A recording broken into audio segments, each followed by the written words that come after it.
Muslimin dan muslimat rahimakumullah, assalamualaikum warahmatullahi wabarakatuh.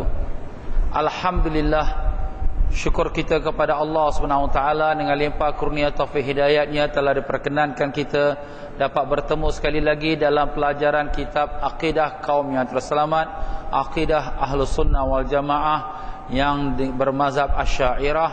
Dan dengan itu kita telah sampai di muka surat 100.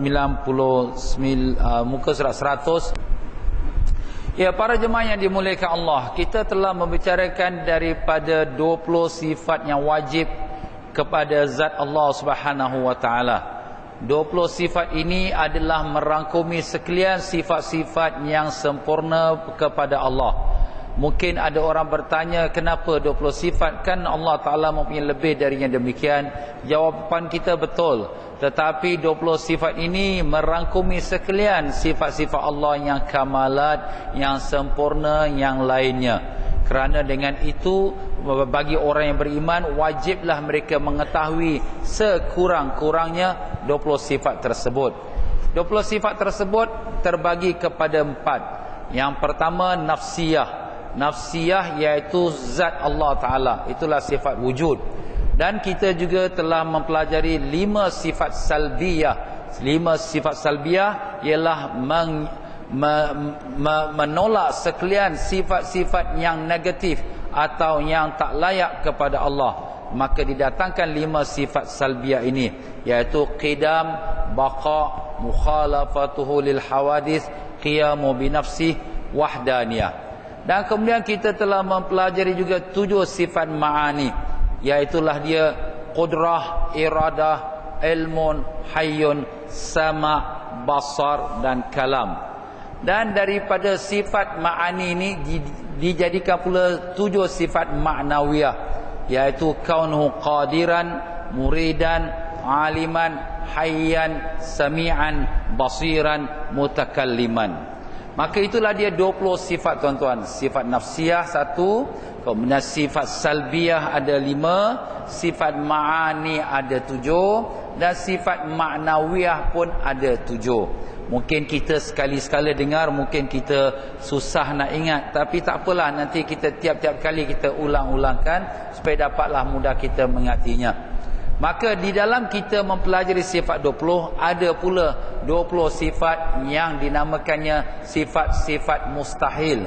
Sifat mustahil ini maknanya yang berlawanan kepada 20 sifat yang wajib. Jadi 20 sifat mustahil ini didatangkan supaya jangan kita terjatuh ke dalam sifat yang mustahil sehingga kita menyerupakan Allah seperti seolah-olah Allah itu makhluk seperti kita. Maka dengan sebab itulah dalam pelajaran akidah mesti dan wajib kita mengetahui 20 sifat yang mustahil ini. Maka telah pun kita sebutkan 20 sifat yang mustahil ini. Yang pertamanya ialah di muka surat yang ke-100.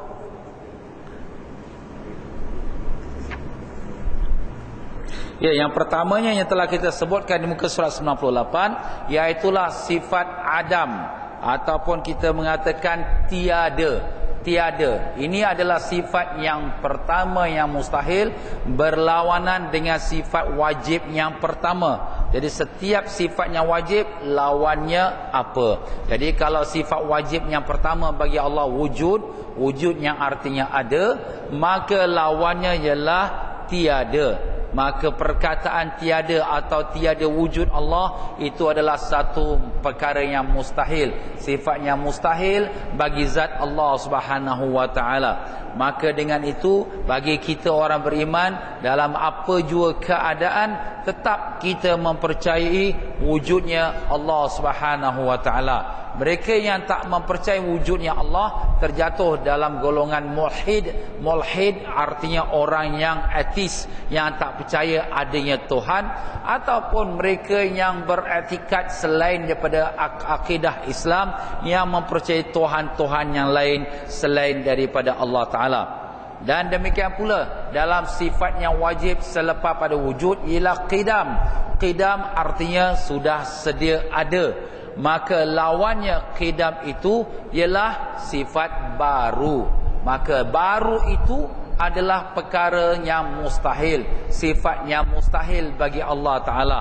Zat Allah Subhanahu Wa Ta'ala dan sekalian sifat-sifat Allah Ta'ala adalah qidam, artinya sudah sedia ada, bukan baru ada. Yang baru ada itu namanya makhluk, itulah kita. Tetapi Allah Subhanahu Wa Ta'ala sudah sedia ada. Maupun daripada apa juga sifat Allah, daripada qudrat, iradat, ilmun, hayyun, sama', basar, kalam, semuanya itu sudah sedia ada.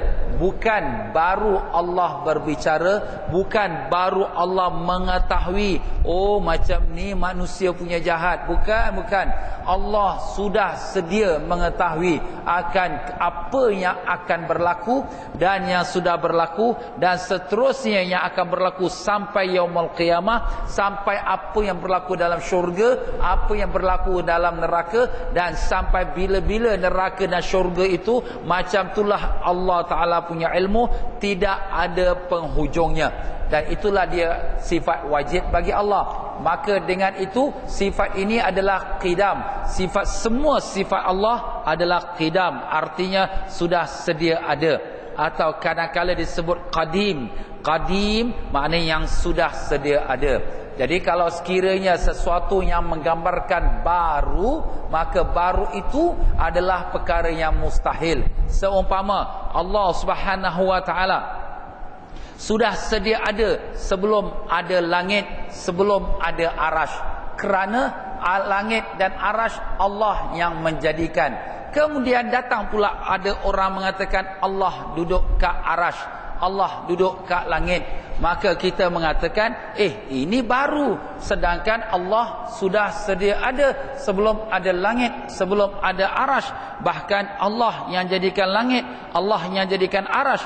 Maka kata-kata orang yang mengatakan Allah duduk kat langit, duduk kat arash adalah menyalahi daripada sifat qidam Allah Ta'ala.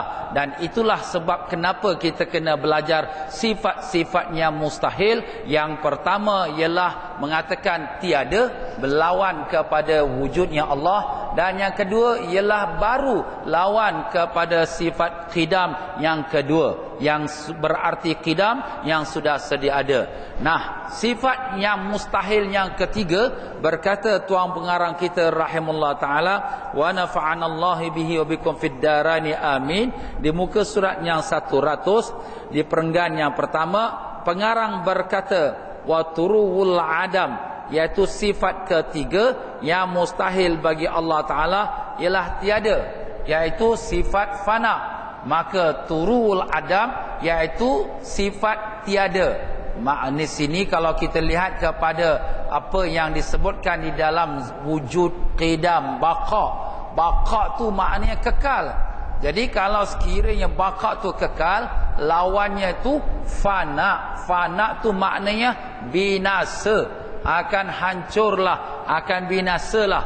Maka dengan itu apa saja tergambar di fikiran kita, Allah maupun zat yang suci dan sekalian sifatnya, kalau tergambar ianya akan binasa, maka itu bukan sifat Allah dan itu menyalahi sifat Allah. Kerana semua sifat Allah adalah baqa, zat Allah dan sekalian sifat-sifatnya adalah baqa. Allah kekal buat selama-lamanya. Baqa'nya Allah Ta'ala tidak tergantung kepada sesiapa pun. Allah tidak berhajat kepada sesiapa. Begitulah dia tuan-tuan dan puan-puan, muslimin dan muslimat rahimakumullah. Jadi apabila mengatakan Allah Subhanahu Wa Ta'ala itu Tuhan, Allah dia yang jadikan langit, bulan, bintang, dialah yang berdiri dengan sendirinya, maka dialah yang kekal, maka mustahil dia binasa. Kalau dia binasa, maka siapa pula yang nak mengendalikan dan nak mentadbir dunia ini dan alam ini? Bukan hanya pada masa sekarang. Kalau sekira sudah kiamat, kalau Allah pun binasa, maka siapa pula nak mengendalikan di hari kiamat? Kalau sekira kita katakan setelah kiamat, setelah pengadilan manusia masuk syurga dan neraka Allah pun dah tak ada, maka siapa pula yang nak menguruskan seterusnya syurga dan neraka itu? Dan demikianlah seterusnya. Maknanya Allah itu mustahil dia itu fana, mustahil dia tu binasa. Tetapi kita manusia, wujudnya kita adalah wujud yang sementara, kerana wujudnya kita akan berakhir dengan fana, dengan binasa. Itulah kita sebagai manusia, makhluk yang baru. Maka berkata lagi tuan pengarang kita, iaitulah wal mumasalatu lil hawadis, yang artinya sifat keempat yang mustahil bagi Allah Ta'ala ialah persamaan dengan segala kejadian yang baru sebagai lawan kepada mukhalafatuhu lil hawadis, keadaan Allah berlawanan dengan sekalian yang baru, berarti berdepan dengannya dan sama dengan naqidnya, seperti mana yang telah lalu sebutkan. Jadi di sini kita telah mempelajari di dalam sifat 20, wujud artinya ada, qidam sedia ada, kemudian lepas tu kita katakan baqa yang kekal selamanya, kemudian kita mengatakan mukhalafatu lil hawadis, menyalahi Allah akan sekalian yang baru. Maka yang mustahil kepada sifat yang keempat ini ialah Allah serupa dengan sekalian yang baru, Allah menyamai sekalian yang baru. Ini mustahil. Mustahil Allah Ta'ala menyamai segala yang baru. Apakah yang baru? Yang baru ialah ma siwallahi hadisun, selain daripada Allah semuanya baru, walaupun dia sudah sejuta tahun lamanya. Umpamanya dunia ini, bukit bukaunya, langitnya, malaikatnya, jinnya, walaupun mungkin sudah berjuta tahun, tapi dia tetap dinamakan baru kerana ia adalah dicipta oleh Allah. Yang dinamakannya tidak baru atau yang sudah sedia ada hanya Allah sahaja, tidak ada selain pada Allah. Sabda Nabi sallallahu alaihi wasallam, kana Allah wala syai'a ghairuh, Allah sudah sedia ada dan tidak ada sesuatu bersama Allah. Dan dalam hadis lain Nabi sallallahu alaihi wasallam menyebutkan, kana Allah walam yakun syai'un ghairah, dan adalah Allah sudah sedia ada dan tak ada satu pun yang bersama Allah. Jadi langit, bulan, bintang, jin, manusia, segala-galanya, walaupun dia sudah berjuta tahun yang digambarkan oleh saintis-saintis seperti apa yang kita baca, tetapi semua tu dinamakan baru kerana dia adalah ciptaan Allah SWT. Maka Allah Ta'ala mukhalafatuhu lil hawadis, menyalahi sekalian yang baru itu. Dari manakah alim-alim ulama mengambil akan dalilnya daripada perkataan mukhalafatul lil hawadis, Allah menyalahi sekalian baru? Ialah firman Allah Ta'ala, a'udzubillahi minasyaitonir rajim, laisa kamitslihi syai' wa huwas samiul basir. Allah tidak serupa sesuatu dan Allah Maha mendengar lagi Maha melihat. Ayat yang ke-11 daripada surah Syura. Maka dari ayat itu ulama-ulama telah sepakat Allah tidak serupa yang baru. Dan demikianlah daripada pelajaran sifat 20 ini, sifat mustahil yang keempat ialah mukhalafatuhu, iaitu sifat mustahil yang keempat, mumasalatuhu lil hawadis, menyamai Allah dengan baru. Ini adalah mustahil. Maka ketahuilah aspek-aspek persamaan yang disebutkan oleh pengarang ialah 10 perkara. Ada 10 perkara yang Allah Ta'ala tu tidak sama sekali seperti makhluk. Yang pertama jirim, yang kedua arat yang menyertai jirim, yang ketiga arah bagi jirim, yang keempat mempunyai arah, yang kelima terikat pada sesuatu tempat, yang keenam terikat dengan sesuatu masa, yang ketujuh zatnya yang tinggi itu tidak bersifat dengan segala sifat kejadian yang baru, yang kedelapan bersifat kecil, yang kesembilan bersifat besar, yang kesepuluh bersifat dengan adanya tujuan dalam perbuatan dan hukum. Ini semuanya 10 perkara yang Allah ternafi, yang tersuci Allah daripada 10 perkara ini. Kerana 10 perkara ini atau salah satu dari 10 perkara ini menyerupakan Allah dengan yang baru, dan ini menyalahi sifat yang keempat daripada sifat 20, mukhalafatuhu lil hawadis, menyalahi Allah Ta'ala akan sekalian yang baru. Tetapi yang menyalahi Allah sekalian baru itu diterperincikan. Mungkin kita hanya fikir Allah menyalahi tidak seperti kita, mana tak macam tubuh badan kita. Tetapi mungkin badan lagi besar pada kita, mungkin telinga lagi besar, mungkin mata lagi besar, agak-agaknya. Maka ini semua ternafi, tersuci Allah dari yang demikian itu. Maka sebab itu Tuan Pengarang kita memperincikan Allah Ta'ala tersuci daripada yang dikatakan baru dalam 10 aspek. Yang pertama, sesungguhnya pengarang menyebutkan semua itu mengikut tertibnya dengan berkata bi an yakuna jirman, ia berupa jirim. Maknanya maha suci Allah, tidak Allah berupa jirim, dan mustahil Allah dengan bersifat jirim. Dengan arti kata zat Allah yang maha suci mengisi sebahagian tertentu daripada kekosongan. Arti jirim itu ialah substance, iaitu sesuatu benda. Maka sesuatu benda itu mengisi kekosongan. Jadi kalau sekiranya saya mengatakan ini gelas, gelas ini setelah mengambil tempat di atas piring ini, dia mengisi kekosongan yang ada di atas piring. Tadi piring ini kosong, kemudian dia pun mengisikan tempat. Begitulah juga diri saya, asalnya kerusi ini kosong, saya duduk atasnya dan saya mengisi tempat. Begitulah anda sekalian sedang duduk di atas sejadah, maka anda sekalian telah mengisi kekosongan yang asalnya tadi kosong. Walaupun seseorang tu duduk di outer space atau di tengah awang-awangan, maka walaupun kita kata ni kosong, tapi dia tidak kosong, kerana dia penuh dengan udara, dia penuh dengan molekul, dia penuh dengan atom. Apabila ada sesuatu benda dekat tengah-tengah udara ini, maka dia mengisi kekosongan. Maha suci Allah daripada mengisi kekosongan, kerana sifat itu adalah sifat makhluk, dan Allah bukan makhluk. Kerana makhluk itu baru, Allah bukan baru.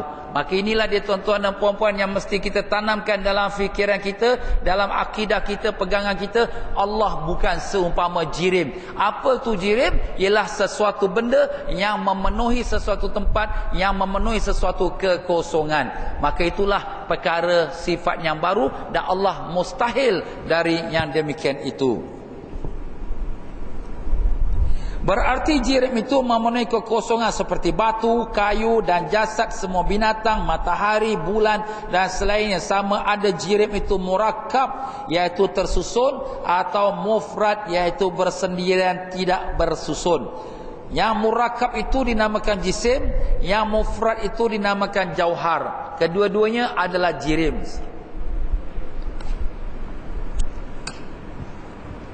Jadi bila kita mengatakan jirim ni substance, benda. Tetapi benda ni tuan-tuan ada dua macam. Ada yang dinamakan benda yang murakkab. Murakkab yang tersusun. Tersusun tu macam mana? Seperti kita, ada kulit, ada tulang, ada darah, ada daging. Ini tersusun. Kayu, kayu ni pun tersusun juga. Ada bahan-bahan dia yang kita tak belajar, yang kita tak tahu.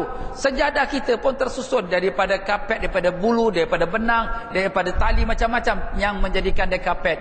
Begitulah batu. Batu ni pun tersusun. Ada simen, ada pasir, ada tanah. Tanah pun macam-macam jenis tanah. Jadi ini semua dinamakannya murakkab yang tersusun.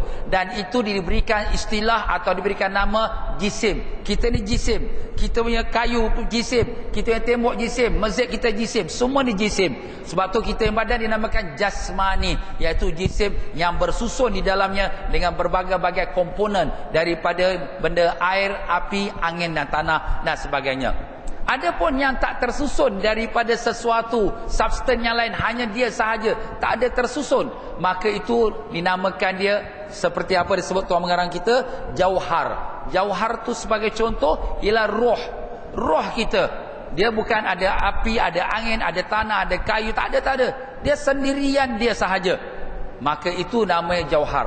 Kedua-duanya, maupun jauhar atau jisim, dia adalah jirim, benda, substance yang mengisi ruang. Jadi asalnya ruang tu kosong, kemudian dia pun diisikan dengan benda itu, maupun dia tu roh, maupun dia batu, kayu, manusia, jin atau siapa pun, maka itulah namanya jirim. Allah mustahil tidak bersifat jirim. Allah mustahil, kerana bersifat dengan sifat jirim adalah baru, dan Allah mukhalafatuhu lil hawadis, menyalahi sekalian yang baru. Sebab tu orang yang beragama Islam, beretikad Ahlus Sunnah wal Jamaah, wajib mempelajari sifat 20. Kalau dia tak belajar sifat 20, mana dia nak tahu perkara seperti apa yang sedang kita bincangkan. Jadi nanti dia boleh gambarkan Allah agak besar macam ni, agak tinggi macam kat langit, agak yang besar hebat macam Mount Everest, macam tu agak. Ini semua merosakkan akidahnya.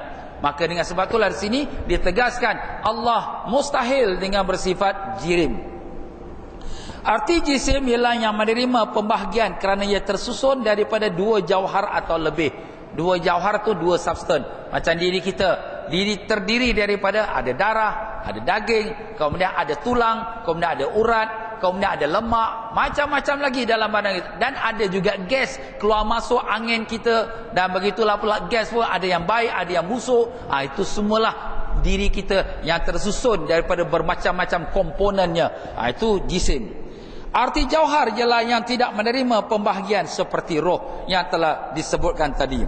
Dan arti faragh itu disebutkan daripada bahasa Arab yang tadi nak dijelaskan. Arti faragh ialah sebahagian tertentu daripada lapangan, mana kekosongan. Dan lapangan atau awan-awan ialah ruang kosong yang terdapat di antara langit dan bumi. Tetapi itu hanya sangkaan atau kewahaman sahaja. Dan ruang kosong itu dianggap sebagai mauhum, yang disangka. Mauhum, yang disangka, ya. Ia bukan kosong dalam arti kata yang sebenar, kerana ruang kosong antara langit dan bumi itu dipenuhi udara atau angin yang merupakan jisim yang latif. Latif itu yang lembut, dan akan bersesak-sesak apabila jisim yang lain turun di tempatnya. Jadi begitulah dia tuan-tuan, yang dimaksudkan dengan jirim. Jirim itu ialah substance, benda yang memenuhi suatu tempat yang kosong. Tapi kosong itu bukan makna kosong, tapi kosong tu nampak pada zahirnya kosong. Macam sekarang ni kita nampak kosong, tapi dia bukan kosong. Ada apa ustaz? Ada angin. Cuba tuan-tuan jalankan tangannya, kan rasa anginnya. Tengok kipas berpusing. Apa yang dia pusingkan? Dia pusingkan angin. Sebab tu kita dapat rasa sejuk, angin berkibar-kibar anginnya. Begitulah dia tuan-tuan dan puan-puan. Dan kalaulah sekiranya tempat tu tidak ada angin, seperti di outer space. Outer space ustaz, tak ada angin, tak ada udara, tak ada oksigen. Walaupun dia itu adalah outer space, tidak ada angin, tak ada oksigen, tapi dia adalah ruang yang kosong. Maha suci Allah. Allah bukan di outer space, Allah bukan di ruang kosong.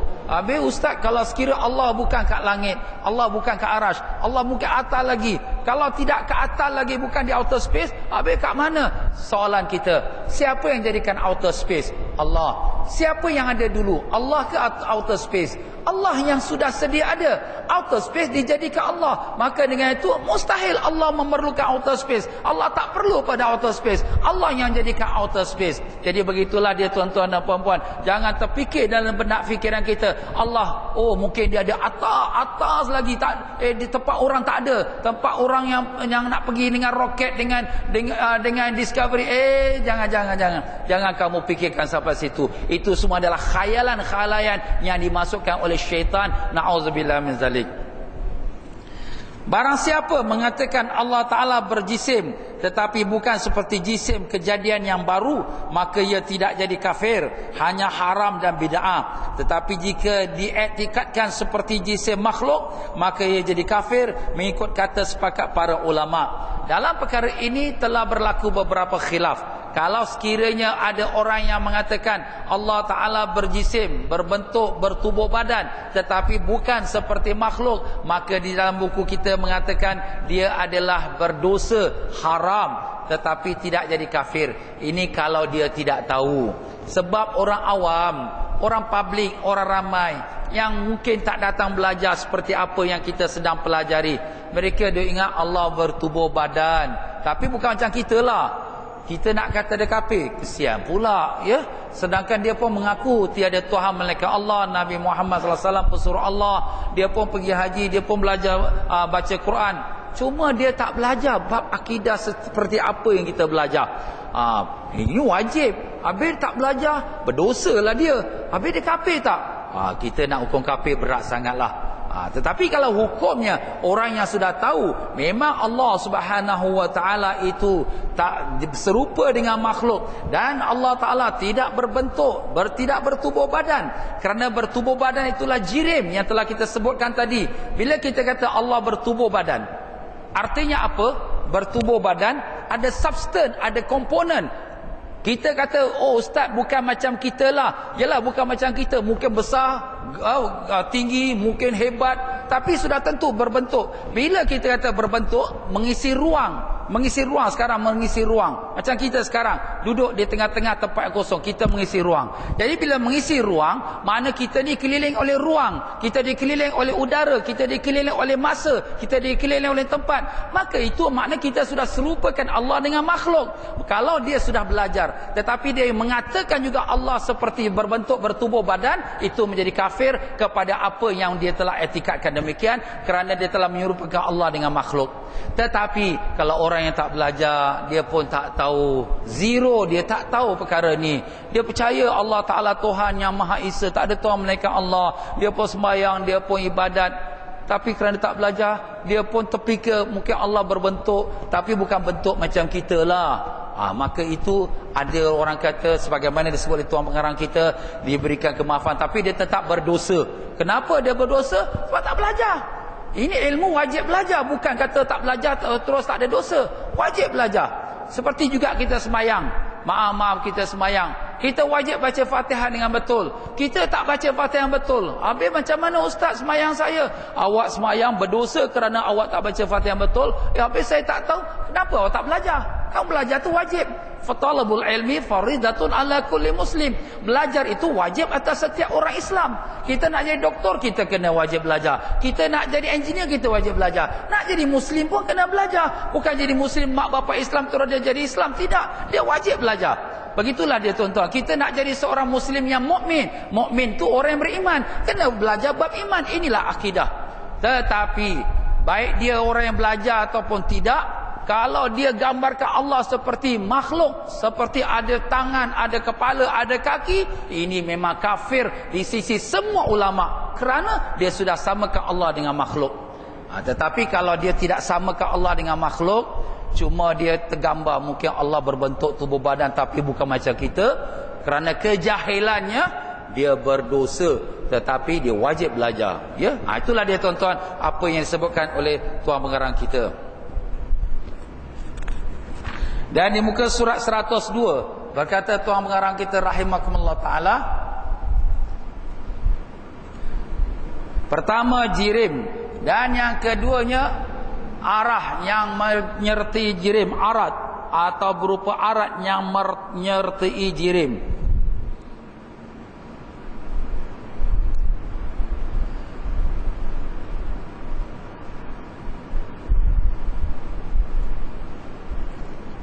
Ya, iaitu an yakuna aradan yaqumu bil jirim, atau ia berupa arat yang menyertai jirim. Apa tu arat? Arat itu merupakan sesuatu yang menyertai segala kejadian yang baru. Ia lebih khusus daripada sifat yang mutlak, karena sifat mutlak itu terkait dengan sifat yang qadim. Sementara arat itu tertentu pada kejadian yang baru seperti putih, merah, hitam dan warna-warna yang lain.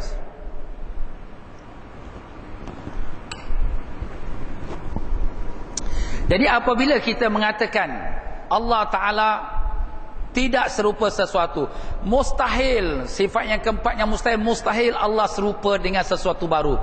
Serupa sesuatu baru daripada 10 aspek, 10 macam. Pertama, Allah tidak sama sekali serupa dengan jirim. Jirim itu substan yang telah kita sebut tadi. Kedua, yang Allah tidak serupa dengan sesuatu ialah Allah tidak serupa dengan arat. Apa tu arat? Arat itu ialah sifat kepada jirim, sifat kepada substan benda yang baru itu. Seperti kita lah, kita mengatakan tinggi, pendek, Ya, Ahmad itu putih, si Ali itu hitam, si Kasim itu coklat. Jadi itu sifat dia. Sifat dia. Tetapi Tuan Pengarang kita menyebutkan perkataan sifat ini lebih baik tidak digunakan. Kerana bila kita kata sifat Allah pun sifat juga. Jadi jangan sampai terkait dengan sifat Allah yang qadim. Jadi lebih baik kita menggunakan arat ialah merupakan sesuatu yang menyertai segala kejadian yang baru. Makna arat dia berserta dengan sekalian yang baru. Seperti anak yang baru lahir, keluar baby itu, putih baby ni, anak kau putih cantik. Itu arat sifat dia. Tapi perkataan sifat tu jangan sampai terkait dengan sifat Allah yang qadim. Jadi digunakan perkataan arat, tak digunakan perkataan sifat. Tapi terjemahan yang ringkas, arat tu ialah sifat lah. Sifat kepada jisim, sifat kepada tubuh badan. Panjang, pendek, gemuk, kurus, gempal, ataupun kita katakan tinggi, rendah. Ini semua sifat kepada jirim. Dan Allah, Maha Suci Allah, tidak bersifat dengan sifat jirim. Jadi kalau sekiranya ada orang terfikir Allah Ta'ala panjang, besar, lebar, putih Allah Ta'ala, warnanya bercahaya, na'udzubillah min zalik, kamu sudah menyerupakan Allah dengan makhluk. Maha suci Allah yang dari demikian itu, kerana sifat Allah yang keempat daripada yang wajib, sifat 20, mukhalafatuhu lil hawadis, menyalahi Allah akan sekalian yang baru. Dan daripada sifat mustahil Allah yang keempat, iaitu mumasalatul lil hawadis, mustahil Allah menyamai, bersamaan, serupa dengan yang baru. Arat merupakan sebahagian daripada alam, kerana alam itu mengandungi semua jirim, semua arat, dan seluruh alam dengan segala bahagiannya adalah kejadian baru belaka. Jadi kalau kita kata alam ini semua ada sifatnya, atau kita kata aratnya, gelap, terang, merah, awannya merah, awan biru, dan seterusnya. Segala apa yang ada pada alam ada arat. Tidak ada sesuatu benda yang tidak ada sifatnya. Baik dia haiwan, baik dia manusia, baik dia pokok, baik dia kayu, baik dia bunga, apa pun semua ada dia punya bentuk, warnanya, dia punya panjangnya, pendeknya, kurusnya, semua ada. Pokok yang tinggi, pokok yang rendah, pokok yang batang besar, pokok yang batang kurus, bunga warna merah, warna kuning, malaikat, ni malaikat warna hijau, malaikat warna putih, ni jin warna hitam, ni jin warna merah macam api. Pokoknya semua jirim ada arat. Maha suci Allah, Allah tidak berupa dengan sifat-sifat arat, kerana sifat arat itu adalah sifat yang baru. Seluruh alam ini adalah baru. Maha suci Allah daripada bersifat dengan yang baru. Mukhalafatuhu ta'ala lil hawadis, menyalahi Allah akan sekalian yang baru. Jihad dan keterangannya. Apa makna jihad? Au yakuna fi jihatin lil jirim, au yakuna fi jihatin lil jirm, atau ia berupa arah bagi jirim. Di sana terdapat 6 arah: kanan, kiri, depan, belakang, atas, bawah. Semua termasuk dalam kata-kata pengarang. Allah Ta'ala tidak berada di sebelah kanan arash, tidak pada sebelah kirinya, tidak di depannya, tidak di belakangnya, tidak di bawahnya, tidak di atasnya. Tidak di atas, kerana arash itu jirim. Janganlah berani mengatakan seperti yang disebutkan oleh orang awam, bahawa Allah Ta'ala itu berada di atas alam. Jadi itulah dia tuan-tuan. Kita dah sebut Allah menyalahi yang baru. Yang baru tu 10 aspek. Yang pertama jirim, Allah tidak menyerupai jirim, iaitu jirim itu substance. Allah tidak menyerupai yang kedua, iaitu tidak menyerupai arat. Arat itu ialah sifat kepada jirim. Dan Allah Ta'ala juga tidak menyerupai akan jihad. Jihad tu maknanya tempat, corner, posisi dia, position yang berada dengan jirim. Jadi kalau kita kata arash, Allah Ta'ala atas arash, ini menyalahi. Allah tidak berjihad. Jihad itu maknanya tempat, posisinya, di mana tempatnya Allah Ta'ala.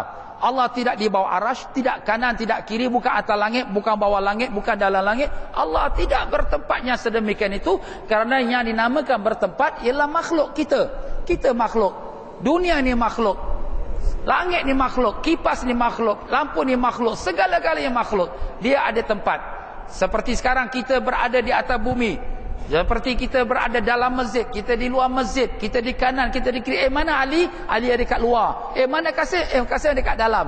Mana itulah kita, sifat makhluk, sifat yang ada bertempat. Bila kita kata bertempat, jihad, maka itu adalah sifat makhluk. Maha mukhalafatu ta'ala lil hawadis, Allah menyalahi akan sekalian yang baru. Maka Allah tidak ada bertempat seperti mana tempatnya makhluk. Jadi kalau kita menggambarkan Allah di arash, di atas arash ustaz, ke atas dia duduk ke arash. Tidak Allah di keadaan langit. Tidak Allah kat tepi langit. Allah atas kursi. Ini semua sudah kita meletakkan Allah seperti sifatnya makhluk. Maha suci Allah dari yang demikian itu. Inilah dia tuan-tuan dan puan-puan ya. Tetapi kaul yang sahih mengatakan orang yang mengiktikadkan ada arah bagi zat Allah Ta'ala itu tidak kafir, seperti mengatakan Allah berada di langit, sebagaimana disebutkan oleh Ibnu Abdus Salam dan disimpulkan oleh Imam Nawawi bahawa kata-kata itu lahir daripada orang awam. Ini sekali lagi kita sebutkan tadi, orang awam, orang publik, dia tak datang belajar, dia tak tahu, dia ingat Allah Ta'ala kat langit. Kat mana Allah? Kat langit lah. Dia ingatkan macam tu. Pasal ustaz kita angkat tangan doa apa, mendoa ke langit. Ini orang awam yang tak belajar. Kalau kita nak kata kafir, banyak sangat orang kafir. Jadi diberikan satu kelonggaran kerana dia tak belajar, jadi diberikan kelonggaran, maka dia tak diberikan hukuman kafir, tetapi dia telah berdosa, dia haram kerana dia sudah menyalahi akidah yang benar. Sebenarnya Allah bukan kat langit, Allah bukan atas arash. Kalau Allah Ta'ala kat langit, maknanya kita tanya balik, bila masa Allah Ta'ala duduk kat langit? Allah sudah sedia ada sebelum ada langit. Siapa yang jadikan langit? Allah yang jadikan langit. Jadi kalau Allah yang jadikan langit, Allah sudah sedia ada, macam mana pula Allah duduk kat langit? Langit belum ada lagi. Jadi begitulah dia tuan-tuan dan puan-puan. Jadi itu akidah Ahlus Sunnah yang benar. Tapi orang awam, orang tak belajar, mungkin kita dulu pun macam tu juga. Mungkin sebelum kita datang belajar malam ini, atau sebelum itu kita belum belajar tempat mana-mana lain, kita ingat mungkin Allah kat langit. Ada pula orang kata, ustaz pula kata, Allah kat langit. Ni ada hadis, ni ayat Quran, Allah kat langit. Kita pun ya tak ya jugalah Allah kat langit. Malam ini Allah tidak serupa dengan makhluk. Allah tidak serupa dengan sifat-sifat makhluk. Bukan atas, bukan bawah, bukan dalam, kat luar. Jadi kalau begitu, Allah bukan kat langit, Allah bukan dalam langit, bukan atas langit, bukan bawah langit. Allah bukan atas arash, bukan bawah arash, bukan kanan arash, bukan kiri arash. Allah tidak bertempat. Allahu mawjudun bila makan. Allah itu wujud tanpa bertempat. Ayah, mana Allah? Ibu, mana Allah? Kita nak jawab apa tuan-tuan? Kita nak kata Allah Ta'ala kat langit? Salah. Habis ustaz, kita nak jawab apa ustaz? Jawab Allah tidak bertempat. Tak fahamlah ibu, Allah tak bertempat. Dia ada tak faham, tak apa, tapi dah termasuk dalam otak dia, Allah tidak bertempat, Allah tidak bertempat. Lama-lama bila dia besar, dia belajar, dia fahamlah. Tapi kalau kita dah masukkan dalam akal dia, Allah ada kat mana-mana, Allah ada kat langit. Jadi selama-lamanya lah sampai dia besar pun ingat Allah kat mana-mana, Allah kat langit. Padahal maha suci Allah daripada bertempat, kerana bertempat itu adalah sifat makhluk, dan maha suci Allah daripada sifat makhluk, kerana sekalian makhluk itu adalah baru. Masih wallahi hadisun, selain daripada Allah semuanya baru. Maka Allah mukhalafatu lil hawadis, menyalahi Allah akan sekalian yang baru. Nampak tuan-tuan bagaimana pentingnya kita mempelajari sifat 20 ini. Sebab tu ulama mewajibkan sifat 20 ini. Bukan sekarang, bukan sekadar nak reka-reka, nak mudah-mudah. Memang ini adalah satu yang wajib supaya kita mensucikan Allah daripada sekalian penyerupaan yang digambarkan oleh syaitan atau daripada orang kafirin dengan fahaman-fahaman akidah mereka yang sesat. Adakah jirim itu seluruh alam ini, atau tanya apa-apa sahaja? Ini kata-kata ini selepasnya seterusnya adalah merupakan kata-kata yang penuh dengan falsafah. Jadi kita tidak perlulah nak memeningkan kepala kita kepada yang apa yang disebutkan di sini. Jadi kita terus begitu juga, tidak harus dikatakan kepada Allah Ta'ala.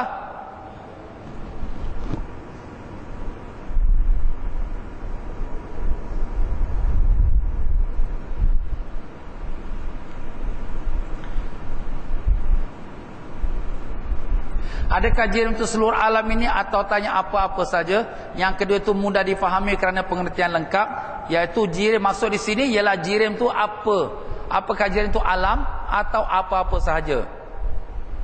Jadi soalannya ini dia sebenarnya memberikan kita gambaran. Apakah jirim itu, ustaz tadi sebut jirim-jirim, apakah jirim ini alam saja? atau anything, apa saja. Jawapan yang benar. Yang kedua ini mudah difaham kerana pengertiannya lengkap. Jawapannya, jirim ialah apa sahaja. Tak kira dia alam, tak kira dia dalam dunia ini, tak kira dia outer space, tak kira dia galaksi, tak kira dia apa saja. Gas ke, cahaya ke, semuanya itu adalah jirim. Itu lebih lengkap. Jadi maknanya Allah tak serupa satu pun. Secara total Allah tak menyerupai sesuatu apa pun. Apa saja tergambar dalam fikiran kita. Allah Ta'ala macam cahaya. No, Allah bukan seperti cahaya. Oh, Allah Ta'ala ada ke atas hujung sekali. No, Allah bukan ke atas hujung sekali. Allah Ta'ala mungkin dengan bentuk yang cantik sekali. No, tidak, bukan sedemikian. Pokoknya apa yang terlintas dalam fikiran kita, maha suci Allah dari demikian itu semua dikira jirim. Walaupun benda tu kita tak nampak seperti dalam alam ini, tapi dia di luar daripada alam, maka semuanya apa sahaja dinamakan dia adalah jirim. Dan Allah maha suci dari demikian itu. Begitu juga tidak harus dikatakan Allah Ta'ala berada di dalam alam atau di luar alam, kerana ini menimbulkan kewahaman dan sangkaan buruk di luar kesopanan terhadap Allah Ta'ala.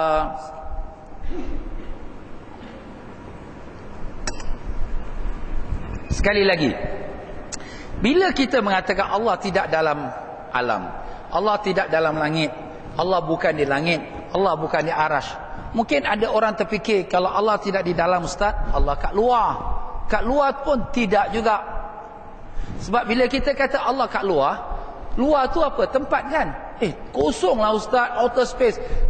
Soalan saya, siapa yang jadikan outer space? Siapa yang jadikan tu ruang kosong? Allah. Kalau Allah yang jadikan, boleh tak dia jadikan sendiri? Outer space tu kosong, ruangan kosong di outer space, boleh tak dia jadikan sendiri? Tak boleh. Mesti ada yang menjadikan. Kalau sekiranya ada yang menjadikan, siapa dia? Allah. Dialah Tuhan. Dalam ayat yang lain Allah mengatakan wa huwa khaliqu kulli syai'. Dialah Allah yang menjadikan segala-galanya. Tak ada satu pun melainkan semua yang dijadikan Allah. Kalau kita kata outer space itu sudah ada, ada Tuhan yang lain ke yang jadikan outer space? La ilaha illallah. Tiada Tuhan yang sebenarnya melainkan Allah. Itulah akidah kita. Jadi Allah dialah saja Tuhan. Tak ada Tuhan dua, tak ada Tuhan tiga. Dan dialah yang menjadikan segala-galanya. Allah sudah sedia ada sebelum ada outer space. Jadi Allah bukan dalam alam, Allah bukan di luar alam. Allah, ustaz, tak faham. Kenapa kita tak faham? Kerana kita menganggap Allah seperti makhluk. Kerana kita lihat semua benda tu makhluk. Kita nampak Ali, kita nampak Qasim, nampak Fatimah, kita nampak Zainab, kita nampak tiang, kita nampak lampu, nampak kipas, kita nampak rumah, nampak kapal terbang. Semuanya benda substance. Benda. Jadi kita ingat semua itu dalam alam, dalam tempat, semua ada tempat. Bila ustaz kata Allah tidak ada dalam alam, kat luar lah. Bila ustaz kata Allah tak kat luar, tak faham. Sebab kita dia ingat Allah macam kita. Itulah sebab datangnya belajar sifat yang keempat, mukhalafatu ta'ala lil hawadis, menyalahi Allah akan sekalian yang baru. Tidak, Allah tidak dalam alam, Allah tidak di luar alam. Habis kat mana? Allah tidak ada bertempat. Allah sudah sedia ada sebelum ada segala-galanya. Dan tempat adalah makhluk ciptaan Allah. Allah yang jadikan dia. Allah tak perlu kepada tempat. Jadi jelas. Memanglah pada saat pertama kita terfikir macam mana nak faham. Tapi insya-Allah apabila kita sudah dibuka oleh Allah, maka mudahlah kita memahami insya-Allah. Jika sah sekalipun, maka maksudnya ialah di dalam alam ini ada ilmunya atau dia disembah di dalam alam ini. Arti di luar alam ialah dia bukan dari jenis alam. Di luar alam dan di dalam alam keduanya merupakan sifat kejadian yang baru, ya. Wallahu alam, kita berhenti situ sajalah, ya. Jika sah, wallahu alam, ya.